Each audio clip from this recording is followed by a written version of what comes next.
Hi guys, இது வந்து அந்த கோதுமை குத்துனதுக்கூட நெக்ஸ்ட் வீடியோ. நாங்கள் வந்து இதை அரைக்க போகும்போது எடுத்தது. ஸோ இது வந்து இட்லி சோயான்னு சொல்லுவாங்க.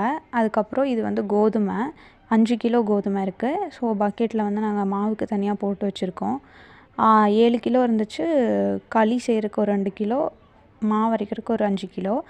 இது கூட வந்து அந்த சோயா பீன்ஸ், இட்லி சோயா, அப்புறம் வந்து வெள்ளை சுண்டல் போடுவோம்.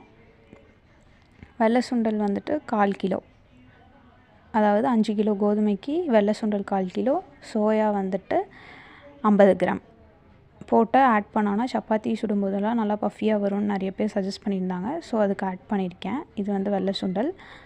அண்ட் இப்போ பார்த்திங்கன்னா இந்த இது வந்து 1/4 கிலோ இருக்குது. ஸோ இதில் நான் 50 கிராம் மட்டும் ஆட் பண்ண போகிறேன். தெரில எப்படி வருதுன்னு. நாங்களும் இதை ஃபர்ஸ்ட் டைம் ட்ரை பண்ணுறோம். பார்ப்போம் எப்படி இருக்குன்ட்டு. ஸோ ட்ரை பண்ணிட்டு நான் ஒன்ஸ் நாங்கள் ரெசிபி பண்ணும்போது பண்ணிவிட்டு உங்களுக்கு சொல்கிறேன். Thank you, by.